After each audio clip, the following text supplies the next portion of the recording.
¿Y qué es la alimentación antiinflamatoria? Pues grasas saludables, antiinflamatorias, muy ricas sobre todo en omega 3, ¿vale? Por ejemplo, en una alimentación verde, esto lo vamos a obtener, por ejemplo, de las nueces, de las semillas como es la chía, el lino. Necesitamos tomar esto de forma muy habitual, ¿vale? Para tener este potencial antiinflamatorio. Los antioxidantes, que son muy importantes porque cuando hay oxidación, cuando hay un exceso de radicales libres, también tenemos más inflamación y por lo tanto antioxidantes importantísimas en nuestra alimentación. Verduras, hortalizas, parte en crudo, frutos rojos, colores vivos, variedad. Y esto en una dieta eminentemente verde lo tenemos casi bien sin pensarlo. Prebióticos, probióticos y posbióticos. Prebióticos, fibras fermentables que nuestra microbiota pueda utilizar como alimento para crecer, para generar colonias estables de esas bacterias que van a trabajar a nuestro favor. Vuelvo, ¿por qué una alimentación verde? Porque la fibra está sí o sí muy fácil, ¿no? Y tenemos muchos prebióticos.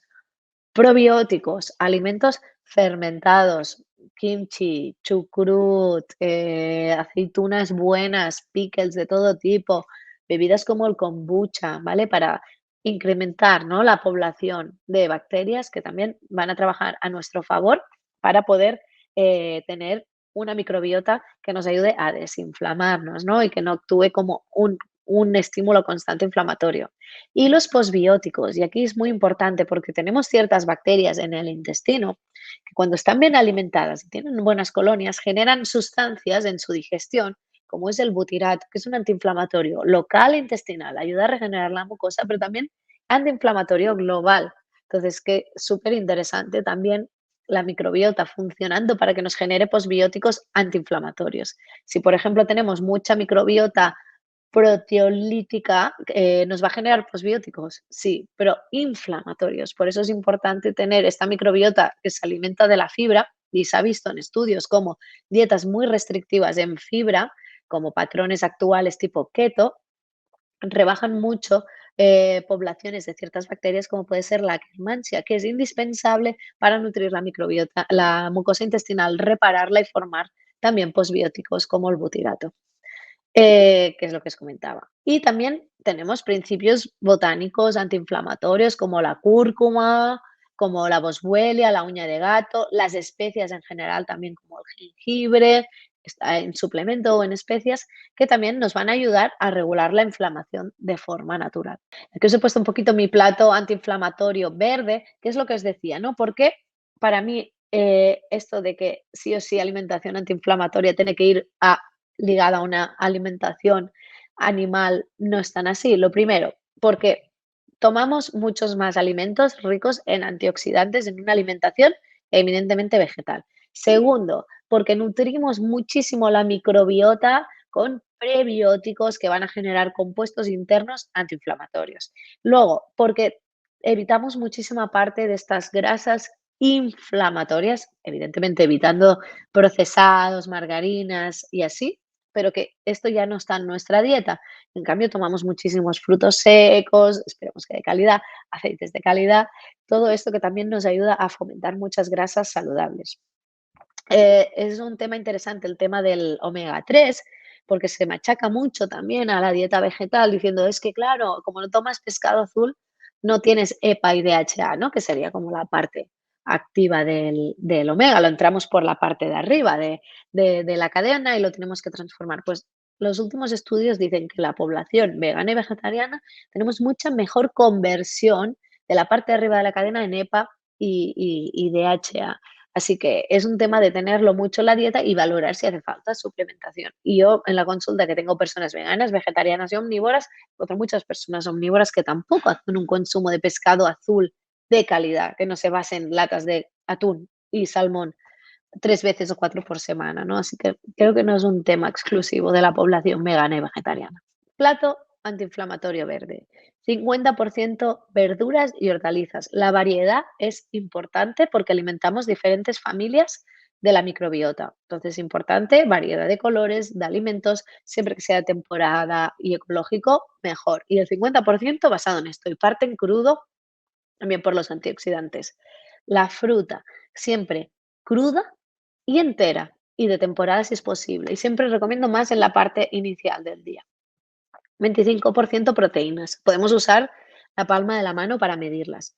Legumbres, podemos usar tofu, el tempe, ¿vale? Que es soja fermentada, que tenemos que perderle también el miedo, porque si es orgánica y fermentada, también se ha visto que tiene muchos beneficios, incluso preventivos a nivel de cáncer de mama, que tanto se había dicho, o sea, importante, ¿vale? Y todo esto es muy importante que lo tengamos. Los frutos secos me estaba dejando, nivel de proteínas que también tiene grasas, ¿vale? Luego, los carbohidratos de tipo integral y entero siempre, dando prioridad, por ejemplo, a la patata, al boniato, que se pueden encima enfriar para generar almidón resistente. Entonces, nos entraría un poquito más en la fibra, pero da de comer a la Akkermansia, que es esta bacteria tan interesante. Pues el arroz, si es arroz, que sea integral, la quinoa, ¿vale? Y es otro 25%. Y luego, siempre grasas saludables, pues el aguacate, los frutos secos, un buen aceite de oliva virgen extra, las semillas, ¿vale? Y así tendríamos como nuestro plato antiinflamatorio y verde. Grasas proinflamatorias. Vamos a ir de lo peor a lo mejor, ¿no? Hay unas grasas que sí que podemos como obviar, que son las grasas trans, ¿vale? Son grasas donde normalmente se suma una grasa con un proceso tipo margarina, es decir, grasa vegetal más hidrogenización, y eso lo que hace es convertir su forma química y convertirla en trans. Y este tipo de grasas, desde tapar los receptores de grasas buenas a activar directamente la inflamación, porque son grasas muy raras, pero también hay muchas grasas trans en los procesados, en alimentos ricos en grasas sometidos a procesos de calor, por ejemplo, todo lo que son frituras. La grasa y el calor no son buenos amigos, ¿no? Entonces, grasas trans, lo menos posible, ¿vale? Porque son cosas raras, por decirlo de una forma sencilla, para nuestro cuerpo, porque van a activar la inflamación y porque incluso pueden bloquear los receptores o ocupar, más bien dicho, los receptores de las grasas interesantes, ¿vale? Luego, grasas saturadas, que también pues se les tiene mucho miedo, mucha manía. Dentro de las grasas saturadas tenemos grasas de cadena larga, pues por ejemplo, lácteos, carne, ¿no? Que podrían tener embutidos, todo esto que son grasas saturadas de cadena más larga, más complejas para nuestro cuerpo, de metabolizar, pueden tener un componente más inflamatorio y sobre todo si se someten a calor y calor intenso, pues pueden ser más complicadas en relación a la inflamación. Luego, el trigo moderno, muchas veces hablamos del gluten como algo problemático y es verdad que muchas personas hoy en día, por cómo está su intestino y su sistema inmunitario, tienen muchas dificultades ante la presencia del gluten. Es una proteína compleja que puede activar mucho el sistema inmunitario, sobre todo si hay hiperpermeabilidad, si hay mucha disbiosis. Es complicado, no hablo solo de personas celíacas, ¿no? Que evidentemente tienen una enfermedad que no pueden tomar gluten porque tienen un daño en su mucosa intestinal provocada por la presencia del gluten, por la acción del sistema inmune, sino también otras personas que por cómo se encuentra su intestino pueden tener muchas dificultades con el gluten. Pero si hablo en general, el trigo moderno, el trigo que veis ahí, trigo por todas las modificaciones genéticas que se han generado, porque es un alimento que toman muchísimas personas, pero también muchísimos animales, y evidentemente la industria lo que ha hecho es am, mejorar genéticamente su producción de grano y su respuesta ante plagas, y se ha ido generando pues un trigo que es lo que llamamos hoy en día el trigo moderno, que que tiene una piel más fina también para que su procesado sea más fácil, y eso ha generado pues que sea algo raro también para nuestro organismo, que tenga inhibidores enzimáticos, por ejemplo, cosa que hace que sea de difícil digestión y que active mucho también nuestro sistema inmune. Entonces, la toma habitual de trigo moderno también puede ayudar a estimular esta inflamación crónica.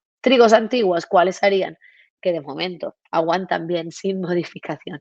Espelta, camut, la xeixa mallorquina, evidentemente cereales o pseudocereales sin gluten, como pueden ser el trigo sarraceno, por ejemplo, la avena, ¿vale?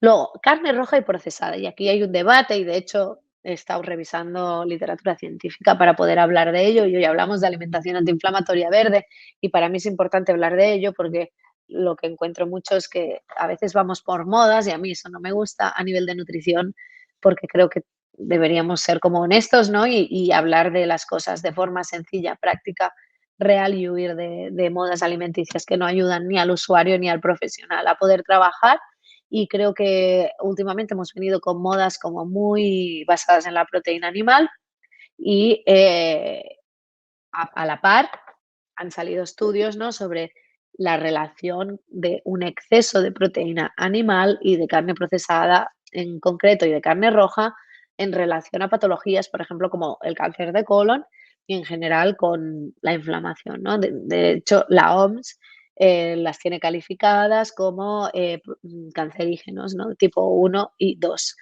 Entonces, ¿cuál es la realidad? ¿Por qué la carne roja y procesada puede ayudarnos a inflamar? Primero, que es precursora de sus grasas, de ciertas prostaglandinas inflamatorias, ¿vale? Que hemos comentado. Segundo, según cómo esté la microbiota, y esto es importante que lo diga porque no es verdad que no a las personas vegetarianas y veganas no formamos TMAO, que es un compuesto que se forma a nivel intestinal y que puede ayudar mucho a la inflamación y sobre todo a la enfermedad cardiovascular. También lo podemos generar personas veganas o vegetarianas, pero en especial presencia de carnes rojas y procesadas. Si la microbiota está desajustada, se forma muchísimo más, ¿vale? Y es un compuesto que puede fomentar la inflamación.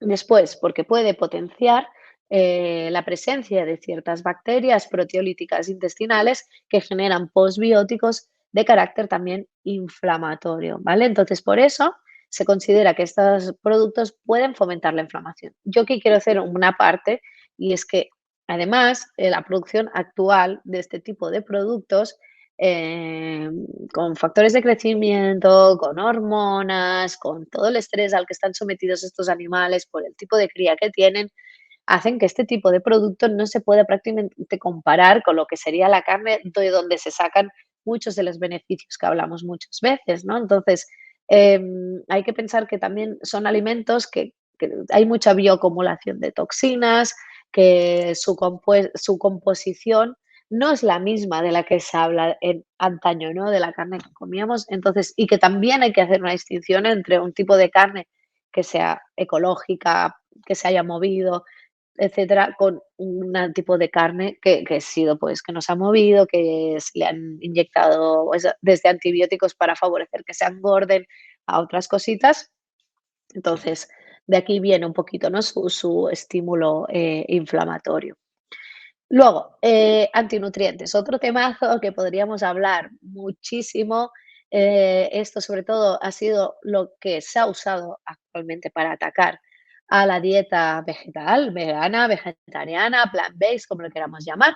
Porque has dicho eso, ¿no? Es que claro, las legumbres tienen muchos antinutrientes. Antinutrientes es como lo que se hablaba antes de los inhibidores enzimáticos. Son sustancias que tienen las plantas para protegerse de los que se las comen, ¿no? Pues los animales en el campo o nosotros en casa. Entonces eso puede hacer que haya ciertos antinutrientes que se ha visto en laboratorio que pueden activar ciertas vías inflamatorias, dificultar la digestión de otros nutrientes.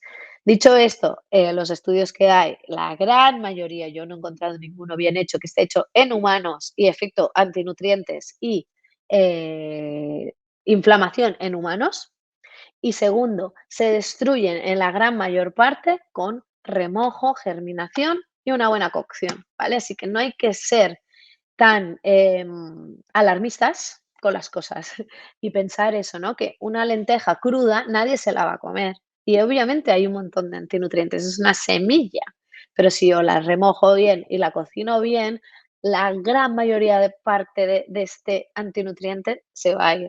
Entonces es importante no alarmar a la gente y difundir información veraz, ¿vale? Luego, las cocciones a altas temperaturas no solo es el alimento que comemos, sino qué proceso se somete, ¿vale? Hay muchísimos procesos que las altas temperaturas cambian esa parte del alimento, El calor a los azúcares les produce muchos cambios, a las grasas les produce muchísimos cambios y estos cambios pueden hacer que un alimento saludable sometido a calor pase a ser muy poco saludable y muy inflamatorio. Entonces, cocciones respetuosas y cocciones amables, desde un hervido suave, un vapor, una plancha suave, el crudo, ¿vale?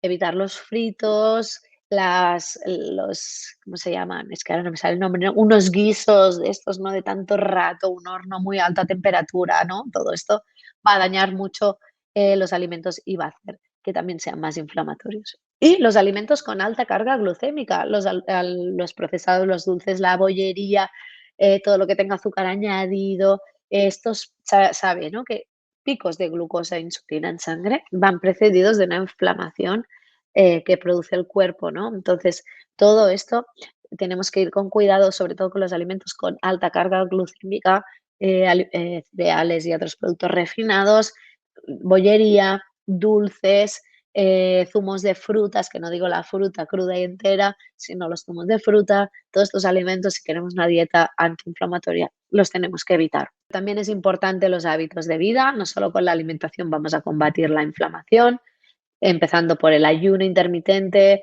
para dejar espacio para que el cuerpo desinflame y se activen sobre todo los linfocitos T reguladores por la noche. Necesitamos tiempo que no estemos digiriendo y eso os lo ligo con los horarios del sueño, de tener 7, 8 horas para dormir y favorecer la generación de melatonina, que es una molécula antiinflamatoria súper importante y reguladora. El ejercicio físico, ya os he contado por qué, y sobre todo también la gestión del estrés. Eso serían como las patas para tener realmente una vida antiinflamatoria. Yo una de las cosas que más encuentro en la consulta es que no tenemos cultura de probar, ¿no? Nos da mucho miedo fallar en hacer una receta o lo que sea. Nos cuesta ponernos también al lío, ¿no? De ir a comprar y preparar. Tenemos alimentación muy restringida, ¿no? Yo cuando hago registros de alimentación con los pacientes, es que son 3 4 platos que se repiten en el día y muy pocos alimentos, ¿no? Conocemos pocas verduras, pocas hortalizas, ¿no? Os invito a ir al mercado y ver qué variedad de verduras y hortalizas tenemos a cada temporada. Y, por ejemplo, nos agarramos a tomar tomate todo el año, cuando quizá en invierno hay otras verduras, hortalizas que nos interesan muchísimo más porque son más de proximidad, porque se adaptan mejor a las necesidades nutricionales del momento, coles, por decir algo, ¿no? En invierno que hay 25.000. Entonces es importante dedicar tiempo a la cocina y a la compra y a la planificación semanal.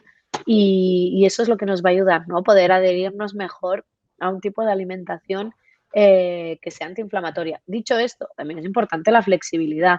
O sea, si el fin de semana nos vamos a comer por ahí, a cenar por ahí y el resto de la semana hacemos bien nuestra alimentación, tampoco pasa nada, que esto también tiene que recalcarse, ¿no? Que no podemos vivir para nutrirnos, tenemos que nutrir para vivir, nutrirnos para vivir.